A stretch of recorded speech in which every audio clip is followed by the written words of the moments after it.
Nous sommes le 29 juin 1971. Il est 10 h et la France s'apprête à vivre un moment historique. La destruction des bidonvilles à Nanterre en région parisienne. Pour l'occasion, Jacques Chaban-Delmas, Premier ministre de Georges Pompidou, a fait le déplacement. L'événement a ramené du monde, les gens se bousculent pour assister à la destruction de ces habitats insalubres. Des caméras capturent ce qui bientôt appartiendra à l'histoire. L'avenir, le rêve, il est ici et il porte un nom, HLM. Bienvenue dans Casa Stories, le nouveau format de l'ordre du jour où je vous raconte les grands récits qui ont construit l'histoire du logement. Pour soutenir la chaîne, c'est simple, abonnez-vous, c'est très important pour nous faire connaître, likez la vidéo et laissez-nous un commentaire avec les prochaines histoires que vous aimeriez que je vous raconte. Pour comprendre la crise du HLM aujourd'hui, il faut remonter le temps. 1945. Après 5 années de guerre et d'occupation, la France se relève dans les décombres. Un Français sur 8 est considéré comme sinistré. Entre 1945 et 1955, il manque 4 millions de logements en France. Ceux qui ont la chance d'avoir un toit, pour la moitié, ne disposent pas d'eau courante, les 3/4 n'ont pas de toilette individuelle et 90% ne possèdent pas de salle de bain. Faute de logements existants, les bidonvilles se multiplient. D'autant plus que la France doit faire face à une explosion démographique. Entre le baby-boom, l'exode rural et l'arrivée massive des travailleurs immigrés, le défi à relever est colossal. Il faut voir grand et il faut construire vite. En 1966, 150 000 personnes vivent encore dans des bidonvilles. Alors, dans les années 60 et 70, des villes entières sortent de terre. Sarcelles, La Courneuve, les Minguettes, on parle alors de grands ensembles et de banlieues radieuses. Jamais dans l'histoire, on avait construit aussi vite, aussi grand, aussi haut.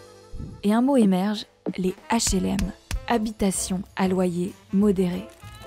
Alors au départ, c'est une belle promesse, celle d'un chauffage central, d'eau courante et de salles de bain individuelles.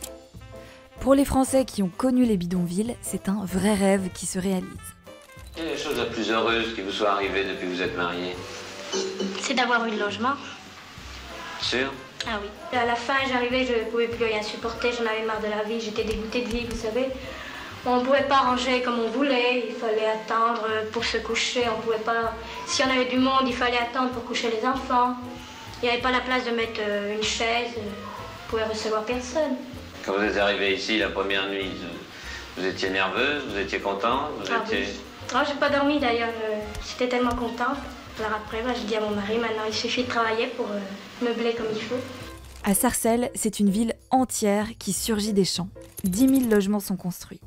De 8 000, la ville passe à 40 000 habitants en quelques années.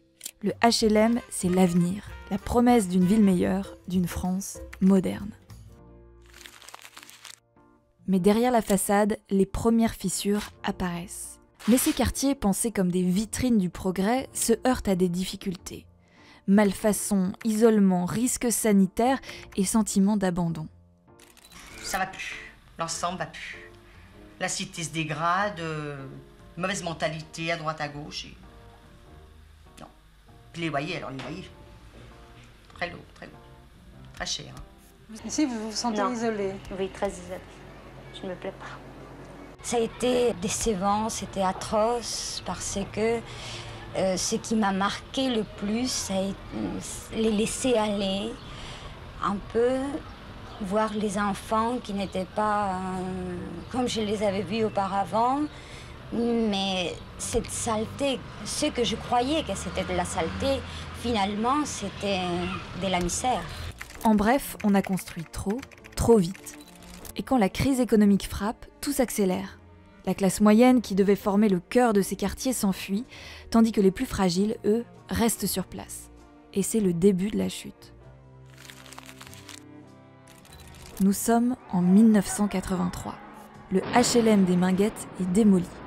En 1986, ce sera au tour de la Courneuve. Pour les Français, le rêve s'effondre et la chute est brutale. L'État, qui avait investi 240 millions de francs en 1968 pour loger les travailleurs immigrés, dépense 4 fois plus seulement 4 ans plus tard pour réussir à enrayer les dégradations des quartiers. Le miracle français s'est transformé en piège pour des millions de personnes.